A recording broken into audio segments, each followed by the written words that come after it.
तो चलिए, जैसा कि हम पिछले क्लास में पढ़े हुए थे, हम रक्त के बारे में पढ़ रहे थे। हम पढ़ लिए थे कि जो रक्त होता है, रक्त में दो प्रकार के पार्टिकल पाए जाते हैं, दो प्रकार के कण पाए जाते हैं। एक ठोस अवस्था में होता है और एक द्रव अवस्था में होता है। द्रव अवस्था की बात करें हम तो रक्त में जो द्रव अवस्था में होता है वो हमारा होता है प्लाज्मा, जिसको प्लाविका कहते हैं। और दूसरा हमारा ठोस अवस्था में, उस ठोस अवस्था में है जिसका नाम है हमारे पास रक्त कणिकाएं, जिसको हम ब्लड कर्पुसेल्स कहते हैं। तो आइए उनको ही हम डिटेल में देखते हैं। हम पढ़ लिए थे कल के क्लास में ये पढ़े थे कि हमारे पास क्या होता है, हमारे पास होता है कि कुछ ठोस पार्ट होते हैं, हम ज्यादा डिटेल में नहीं जाएंगे, और कुछ द्रव पार्ट होता है। जो द्रव पार्ट होता है, इसी द्रव पार्ट को हम कहते हैं प्लाज्मा। क्या कहते हैं? प्लाज्मा। और जो हमारा ठोस पार्ट होता है, इस ठोस पार्ट को हम कहते हैं रक्त कणिकाएं। क्या कहते हैं? रक्त कणिकाएं। ये बात ध्यान रखेंगे, ये हमारा रक्त कणिकाएं हो गया, रक्त कणिकाएं हो गई। हम प्लाज्मा के बारे में अच्छे तरीके से कल के क्लास में पढ़ लिए थे कि प्लाज्मा जो होता है वह टोटल ब्लड का कितना होता है? तो 55% होता है। कितना होता है? 55% होता है। तो बच गया ब्लड रक्त कणिका कितना परसेंट हो जाएगा? 45%। फिर हम लोग पढ़े थे कि इसमें जो हमारे पास प्लाज्मा है और इस प्लाज्मा में हमारे पास क्या होते हैं, तो इस प्लाज्मा के भी दो पार्ट होते हैं, जिसमें आपका सॉलिड पार्टिकल होता है और लिक्विड पार्टिकल होता है। सॉलिड पार्टिकल जो है ना, उस सॉलिड पार्टिकल में आपका होता है उस सॉलिड पार्टिकल में आपका होता है प्रोटीन, उसमें होता है कार्बनिक लवण, अकार्बनिक लवण, इसके साथ साथ वसा होती है, और भी चीजें होती हैं, अन्य कार्बनिक चीजें होती हैं। ठीक है, हम पढ़े थे कि उसी ठोस चीज में कार्बनिक प्रोटीन जो थे, वह प्रोटीन कौन कौन से थे? तो उस प्रोटीन में आ रहा था आ रहा था ग्लोब्यूलिन, फिर आ रहा था एल्बुमिन, फिर आ रहा था फाइब्रिनोजन, और फिर आ रहा था प्रोथ्रोम्बिन, और फिर आ रहा था हमारे पास हिपैरिन। ये टोटल हम लोग प्रोटीन के बारे में पढ़े हुए थे, जिसमें पढ़े थे कि फाइब्रिनोजन जो होता है वह लीवर से प्रोड्यूस होता है, और स्मॉल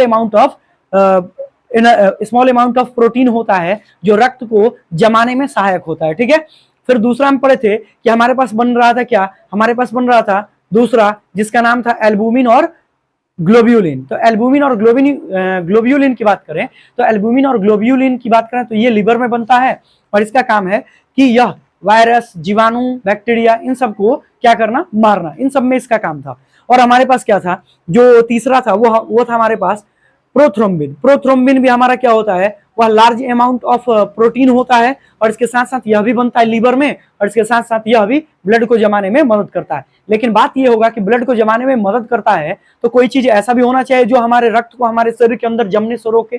तो जमने से रोकने के लिए हमारे शरीर में हिपैरिन नामक प्रोटीन होता है। वह हिपैरिन हमारे रक्त वाहिनियों को, यानी कि हमारी जो वेन्स होती हैं, नसें होती हैं, इन नसों में ब्लड को जमने से रोकता है। ठीक है दोस्तों, शरीर के बाहर जमने पर यह शरीर के बाहर जो है यह निष्प्रभावी हो जाता है, इसका प्रभाव नहीं होता है, लेकिन शरीर के अंदर जो होता है यह जमने से रोकने में मदद करता है। कौन? हिपैरिन। अब बात यह है दोस्तों कि फाइब्रिनोजन जो है, जब ब्लड क्लॉटिंग का समय होता है, जब खून के जमने का समय होता है, तो फाइब्रिनोजन जो है वह रक्त में उपस्थित प्लाज्मा से अलग हो जाता है। इस प्रकार रक्त में उपस्थित प्लाज्मा से जब वह अलग हो गया तो कहा जाता है कि फाइब्रिनोजन रहित प्लाज्मा को हम क्या कहते हैं? उसे ही हम कहते हैं सीरम। क्या कहते हैं? सीरम। फाइब्रिनोजन रहित प्लाज्मा को क्या कहते हैं? सीरम कहते हैं। कल के क्लास में पढ़ चुके हैं। आज जो हमें डिस्कस करना है वो रक्त कणिका के बारे में डिस्कस करना है, इसलिए हम इसके बारे में नहीं लिखे हैं। आप लोग यहाँ पर ये बात ध्यान रखेंगे कि इसमें प्रोटीन इंपॉर्टेंट है। प्रोटीन के रूप में क्या है? प्रोटीन के रूप में है फाइब्रिनोजिन, फिर है आपको प्रोथ्रोम्बिन, फिर है आपको ग्लोब्यूलिन, और फिर है आपको एल्बुमिन। ठीक है, 4 प्रोटीन के बारे में आपको याद रखना है, और हिपैरिन 5वां। ठीक है, ये ध्यान रखेंगे। हमें यहाँ पर आगे बढ़ना है, और आगे हम बढ़े तो आगे हमारे पास क्या है कि रक्त कणिका की बात करें हम, तो रक्त कणिका हमारे पास कौन कौन सी थी? पहला था RBC, दूसरा था हमारे पास WBC, तीसरा था हमारे पास PLATELETS, प्लेटलेट्स। ठीक है, ये चीजें हैं। अगर हम बात करें तो इसको कहते हैं लाल रक्त कणिका। इसको हम क्या कहते हैं? लाल रक्त कणिका। अब अगर हम बात करें इसकी तो इसको कहते हैं श्वेत रक्त कणिका। इसको क्या कहते हैं? श्वेत रक्त कणिका। और अगर हम थर्ड की बात करें तो तीसरा है हमारा प्लेटलेट्स। क्या है? प्लेटलेट्स। इसी को हम कहते हैं रक्त पट्टिकाणु। इसी को क्या कहते हैं? रक्त पट्टिकाणु। और इसी को हम कहते हैं बिंबाणु। इसी को कहते हैं बिंबाणु। इसी को कहते हैं बिंबाणु और इसी को कहते हैं थ्रोम्बोसाइट्स। इसी को क्या कहते हैं? थ्रोम्बोसाइट्स। यही है ना? है कोई चेंजिंग नहीं है इसमें, इसी को कहते हैं। चलिए अब देखते हैं हम लोग 1 बाय 1 करके हर एक के बारे में डिस्कस करते हैं। हमारे पास क्या है? हमारे पास पहला है आरबीसी। आरबीसी की बात करते हैं। आरबीसी को इंग्लिश में कहते हैं रेड ब्लड कॉर्पुसेल्स, CORPUSCLES, जिसको कहते हैं लाल रक्त कणिका। लाल रक्त कणिका। अगर हम बात करें लाल रक्त कणिका की, तो लाल रक्त कणिका जो होती है, इसका जो आकार होता है, इसका आकार बाइकनकेव होता है। बाइकनकेव होता है। कहा जाता है इसको उभयावतल होता है। क्या होता है? उभयावतल होता है। इसका आकार कैसा होता है? उभयावतल होता है। अगर हम दिखाएं तो आप ऐसे देख सकते हैं, इसका आकार ऐसे होता है, ऐसे होता है। ऐसे ब्लड के ऐसे जो हमारे रक्त कणिकाएं हैं, इनको हम कहते हैं ऐसे होता है। ये हमारा क्या है? ये हमारा लाल रक्त कणिका है। ठीक है। अब इसमें खास बात ये है कि हम लोग क्या हैं? स्तनधारी हैं। स्तनधारी जो होते हैं, इन स्तनधारियों में इसका जो आकार होता है, सॉरी, इसमें केंद्रक नहीं होता है। स्तनधारियों में क्या होता है? केंद्रक नहीं होता है। लेकिन इसमें क्या है कि कुछ स्तनधारी ऐसे हैं जो स्तनधारी अपवाद के रूप में है और उसमें लाल रक्त कणिका पाई जाती है, जैसे कि ऊंट। और अगर हम बात करते हैं लांबा की, ऊंट और लांबा की, दो ऐसे स्तनधारी जंतु हैं जिनके लाल रक्त कणिका में क्या पाया जाता है? जिनके लाल रक्त कणिका में केंद्रक पाया जाता है। जिनके लाल रक्त कणिका में, देख लो नीचे, लाल रक्त कणिका में केंद्रक पाया जाता है। ये चीज है, ये पॉइंट है। इनके लाल रक्त कणिका में केंद्रक पाया जाता है। अब बात ये होता है कि स्तनधारी में केंद्रक नहीं पाया जाता है, तो क्या किसी अन्य जीव में पाया जाता है? तो जी बिल्कुल। जितने भी जो अस्तनधारी जीव हैं, जैसे हम कह सकते हैं रेप्टिलिया, सरीसृप। सरीसृप में जो होते हैं, जो अंडे देते हैं, जैसे सरीसृप की बात करें तो सरीसृप में अगर हम देखें तो सरीसृप, रेप्टिलिया में, इन सभी जीवों में के लाल रक्त कणिका में, इन सभी जीव के लाल रक्त कणिका में क्या पाया जाता है? केंद्रक पाया जाता है। केंद्रक पाया जाता है। इसमें कोई दिक्कत नहीं है। हाँ, स्तनधारी मतलब मनुष्य। अरे जो अपने बच्चों को दूध पिलाते हैं उन्हें हम स्तनधारी कहते हैं, जो अपने बच्चों को दूध नहीं पिलाते हैं उन्हें हम स्तनधारी नहीं कहते हैं। ये बात ध्यान रखेंगे। नहीं। अब देखो मेढक में जो अगर हम देखें, मेढक में लाल रक्त कणिका जो होती है वह बड़ी तथा अंडाकार होती है। मेढक में इसका आकार कैसा होता है? मेढक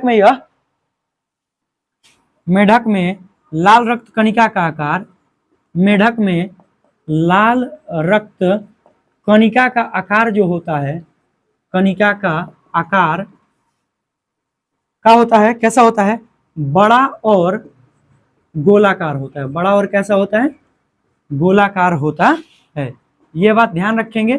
अच्छा, इसका निर्माण क्या होता है? इसका निर्माण कहाँ होता है? इसका निर्माण लाल अस्थि मज्जा में होता है। कहाँ होता है? लाल अस्थि मज्जा में होता है। अस्थि मज्जा में होता है। हम बोन मैरो लिखवाए थे ना। बोन मैरो इंग्लिश में सही है, लेकिन हिंदी में हम जो मेरू रज्जु लिखवाए हैं वो उसको स्पाइनल कॉर्ड बोलते हैं। स्पाइनल कॉर्ड यहाँ से जुड़ा होता है। स्पाइनल कॉर्ड नहीं होगा, अस्थि मज्जा होगा। ठीक है, जो रीढ़ की हड्डी में होता है। हाँ, उसको अपना सही कर लीजिएगा। हाँ, अब देखिए अगर हम आगे बढ़ जाएं तो आगे हमारे पास पॉइंट है अगला कि लाल रक्त को अन्य किस नाम से जानते हैं? तो लाल रक्त कणिका को याद रखेंगे। लाल रक्त कणिका को एरिथ्रोसाइट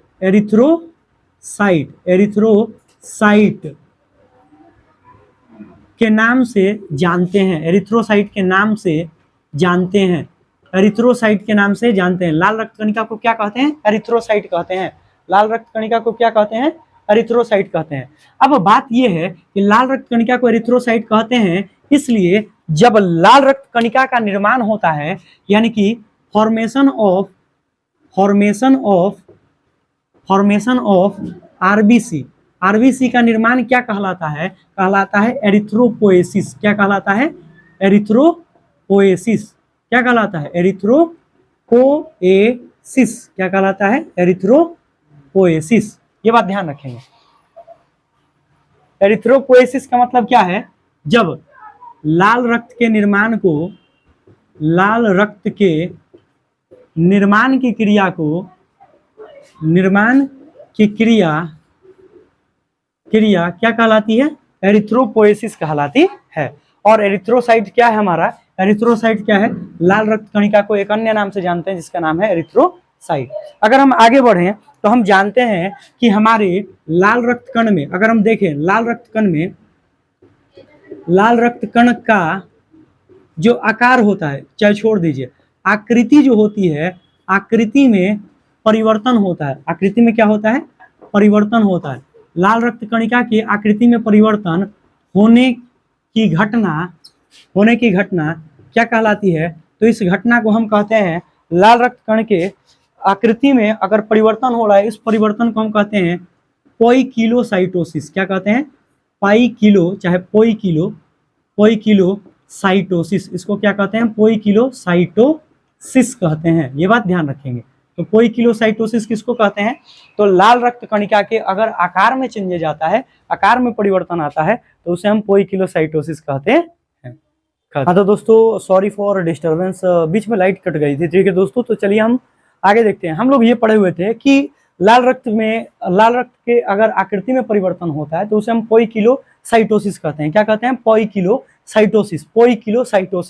यदि आरबीसी के आकार में वृद्धि होती है तो वृद्धि का कारण ये है कि विटामिन B12 की कमी, ठीक है, और विटामिन B12 की कमी के कारण अगर आरबीसी के आकार में वृद्धि होती है तो इस क्रिया को हम कहते हैं मैक्रोसाइटोसिस। माइक्रो नहीं, मैक्रोसाइटोसिस। क्या कहते हैं? मैक्रोसाइटोसिस। अगर हम आगे बढ़े तो आगे हमारे पास है कि यदि आरबीसी के लंबाई में कोई परिवर्तन होता है, लंबाई में कोई बदलाव आता है, तो उसे हम एनिसोसाइटोसिस कहते हैं। क्या कहते हैं? एनिसोसाइटोसिस कहते हैं। और कहता है कि लाल रक्त कणिका में एक कणिका का जो रंग होता है ना, वह पेल येलो होता है, हल्का पीला होता है। ठीक है दोस्तों, फिर अगर हम आगे बढ़े, लेकिन जब यही लाल रक्त कणिका जब समूह में होते हैं तो उनका रंग कैसा दिखाई देता है? लाल दिखाई देता है। हालांकि कहा जाता है कि लाल रक्त कणिका का लाल रंग दिखाई देने के पीछे रीजन क्या है कि लाल रक्त कणिका में होता है हीमोग्लोबिन नामक प्रोटीन। हीमोग्लोबिन नामक प्रोटीन होता है जिसके कारण लाल रक्त कणिका का रंग कैसा दिखाई देता है? लाल दिखाई देता है। तो चलिए हम देखते हैं आगे कि हमारा हीमोग्लोबिन जो होता है, इस हीमोग्लोबिन को अगर हम ध्यान से देखें तो हीमोग्लोबिन जो है हमारा, यह दो पार्ट में बंटता है। एक होता है हीम, दूसरा होता है ग्लोबिन। ठीक है, तो ग्लोबिन प्रोटीन होता है जो 96% होता है हीमोग्लोबिन का, और हीम जो होता है वह लोहे के लिए प्रयोग किया जाता है। हीम एक रंजक होता है जो कि 4 से 5% होता है, और इसी में हमारा क्या होता है? फेरम होता है, लोहा होता है, लोहे के आयन होते हैं। इसीलिए कहा जाता है कि हमारे रक्त में, हमारे शरीर में रक्त की अगर कमी हो जाए तो उसमें लोहे की कारण होता है, लोहे की कमी के कारण होता है। इसलिए डॉक्टर जो होता है वह आयरन की गोली देता है, आयरन की पिल्स देता है। ठीक है दोस्तों, अगर हम आगे बढ़े तो यहाँ पर देखें कि कुछ जीवों में हीमोग्लोबिन जो होते हैं ना, वह होते ही नहीं है। ठीक है, और हीमोग्लोबिन न रहने के कारण खून का जो रंजक है, खून का जो रंग है, वह लाल दिखाई देता नहीं है। जैसे कि अकशेरुकी अगर हम जीव की बात करें, हमारे पास केंचुआ होता है, उन केंचुए के अगर खून के हम रंग की बात करें तो उसमें लाल रक्त कणिका जो होती है नहीं पाई जाती है। मतलब हम कह सकते हैं सिंपल कि लाल रक्त कणिका पाई जाती है, लेकिन हीमोग्लोबिन न होने के कारण उसका रक्त जो होता है वह लाल दिखाई नहीं देता है। आगे है मोलास्का। मोलास्का जो होता है, मोलास्का वर्ग के जो भी जंतु आते हैं या जीव आते हैं, उनके खून का जो रंग होता है ना, ब्लड का जो रंग होता है, वह हल्का नीला हरा होता है। ठीक है, नीला हरा होता है। तो नीला हरा होने के पीछे कारण क्या है? तो जैसे कि हम लोग के शरीर में जो रक्त है उसमें हमारा क्या है? हीमोग्लोबिन प्रोटीन है। ठीक उसी प्रकार उन लोगों के शरीर में हीमोसाइनिन नामक प्रोटीन वर्णक पाया जाता है। ठीक है दोस्तों, तो हीमोसाइनिन वर्णक के कारण उनका जो रंग होता है खून का, वह हल्का नीला हरा दिखाई देता है। वीडियो कैसा लगा कमेंट करके बताएं। अगर वीडियो अच्छा लगा तो प्लीज वीडियो को लाइक करें। चैनल पर अगर आप नए हैं तो चैनल को सब्सक्राइब करें, दोस्तों के साथ शेयर करना ना भूलें। तब तक के लिए बाय बाय, टेक केयर, धन्यवाद। हम ऐसी वीडियो आपके इस चैनल पर लाते रहेंगे। ठीक है।